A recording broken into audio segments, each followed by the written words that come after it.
I'm Larry Johnson. I am a professor here at Texas A&M University, and today we're going to talk about peripheral nerve. We talk about types of nerve cells, the Auerbach plexus. We'll talk about nerve cell bodies or structures, axon, myelin sheath, a node of Ranvier, the myelinated and unmyelinated axons. If you look right in this region, right up through there, you will be able to see bipolar neurons. So bipolar neurons are ones that have a pole on either side of the nucleus, and that's what we see there in this slide in the ear. This is duodenum, and the duodenum we can see muscle layer that we've looked at before, the epithelium on the surface, connective tissue in between, but we're looking at the nervous tissue now that controls that smooth muscle. There's smooth muscle here, and we see this nerve. This is Auerbach's plexus. That's located in the submucosa.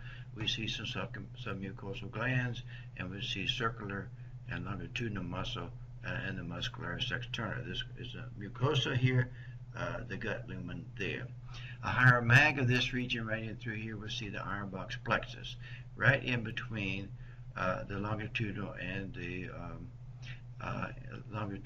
cross sections. These are cross sections of that or circular muscle. You can see individual smooth muscle fibers in through there, but this is the ganglion cells that we see there and the satellite cells supporting it. We look at this another piece of intestine. We can see the Auerbach's plexus here. This is a single nucleus. There's a nucleolus, and the cell body would be right there, and that controls paracelsus. And on the inside, in the submucosa, we have the Meissner's plexus, the cell bodies. This is 1, 2, 3 cell bodies of the Meissner's plexus, and this plexus regulates smooth muscle in the mucosa. Could be in the muscularis mucosa, or it could be actually projecting in the lamina propria, but that's the one that regulates. Meissner's versus Auerbach's plexus. If we look at a nerve cell body, we can see the big nucleus, a euchromatic nucleus. You see lots of polyribosomes, making a substance, and these are dendrites. Dendrites have a lot of intermediate filaments, and we can see the host of these filaments in these dendrites, and these are axons. So these are axons with the vesicles that's going to be synapsing on the dendrites. So we have mitochondria, lots of rough endoplasmic reticulum, and this stuff collectively is known as Nissl substance. Now, if we look at an axon, axons coming down through there, fairly long structure, and it is encased by several Schwann cells. Here's a Schwann cell nucleus that we see, and that forms a swirl around it, which will myelinate it, and then there's another one, and it's a node of Ranvier is where one Schwann cell ends and another one begins, and that's what we see right here. We can see the kind of swirls of the plasma membrane of a Schwann cell ending here and another one beginning. We see microtubules that are in the axon itself. So in this cat, we can see this is the myelin sheath, and these are that gray are the axons that we can see. Some of them can be quite big, as you can see. This is the perineurium around the nerve. Endoneurium would be on the inside. And so if we look at the longitudinal view of the nerve, as you see there, we can see one Schwann cell and another Schwann cell has myelinated this axon.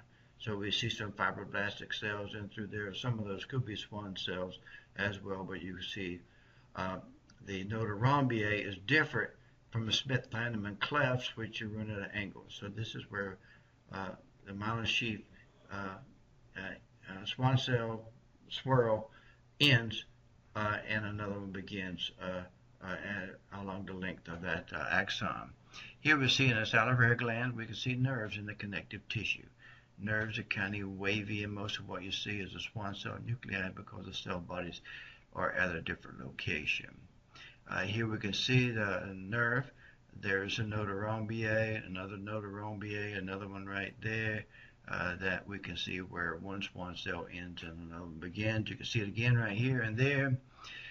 and you can see that um, if you have an axon that's myelinated, the swan cell only myelinates one axon. However, if it's non-myelinated, it can accommodate more than one axon. And that's what we see right here. If you have a myelin, it can myelinate just one axon, but if it just supportive of axons and not really cause a myelin sheath, then the swan cell can accommodate several axons, as we can see here. We want to acknowledge the original source of images, drawings, and figures that may have appeared in this presentation. This is the end of the peripheral nerve, the types of nerve cells, the Auerbach plexus, nerve cell bodies, cell structures, axons, myelin sheath, node of Ranvier, myelinated, unmyelinated axons. Thank you.